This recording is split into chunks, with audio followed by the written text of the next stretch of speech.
इस्तीफा जेब में है लेकिन कुर्सी पर सस्पेंस बरकरार है। नमस्कार, मैं हूं संध्या और आज हम बात कर रहे हैं उस राज्य की जहां की राजनीति की हवा कब बदल जाए इसका अंदाजा मौसम विभाग भी नहीं लगा सकता। जी हां, हम बात कर रहे हैं बिहार की। आज सुबह 10:15 पर एक ऐसी खबर आई जिसने पटना से लेकर दिल्ली तक हलचल मचा दी। मुख्यमंत्री नीतीश कुमार ने एमएलसी पद से इस्तीफा दे दिया है। अब बड़ा सवाल ये नहीं है कि इस्तीफा क्यों दिया, सवाल ये है कि क्या नीतीश कुमार अब बिहार के मुख्यमंत्री रहेंगे या सिर्फ पूर्व मुख्यमंत्री बनकर दिल्ली की ओर रुख करेंगे। आज हम इस सियासी पहेली की एक एक परत खोलेंगे। कहानी शुरू होती है आज सुबह की गहमा गहमी से। सुबह से ही पटना के राजनीतिक गलियारों में एक ही चर्चा थी, इस्तीफा कब होगा। जेडीयू की ओर से पहले कहा गया कि इस्तीफा हमारे पास तैयार है। फिर बारी आई जेडीयू नेता और नीतीश कुमार के करीबी संजय गांधी की।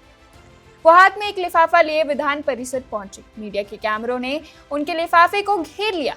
मंत्री विजय कुमार चौधरी ने साफ किया कि नीतीश कुमार ने विधान परिषद की सदस्यता छोड़ दी। लेकिन ट्विस्ट देखिए, सभापति मौजूद नहीं थे। संजय गांधी ने इंतजार किया और आखिरकार इस्तीफा आधिकारिक तौर पर सौंप दिया गया। रविवार की शाम से नीतीश कुमार के आवास पर जेडीयू के दिग्गजों का जमावड़ा लगा था। संजय झा, विजय चौधरी, विजेंद्र यादव और अशोक चौधरी, इन सब ने मिलकर वो पटकथा लिखी जो आज सुबह पर्दे पर दिखाई दी। अब आप सोच रहे होंगे कि अगर नीतीश कुमार को मुख्यमंत्री रहना ही है तो इस्तीफा क्यों दिया। तो चलिए गणित समझते हैं। नीतीश कुमार हाल ही में राज्यसभा के लिए चुने गए। कानून कहता है कि आप एक साथ दो सदनों के सदस्य नहीं रह सकते। अगर वो राज्यसभा जा रहे हैं तो उन्हें बिहार विधान परिषद यानी एमएलसी की सीट छोड़नी ही थी। उन्होंने राज्यसभा को चुना और एमएलसी पद को अलविदा कह दिया। लेकिन यहाँ असली पेच फंसता है। नियम के मुताबिक बिना किसी सदन का सदस्य रहे भी कोई व्यक्ति 6 महीने तक मुख्यमंत्री की कुर्सी पर बैठ सकता है। यानी नीतीश कुमार के पास अभी 180 दिनों का समय है।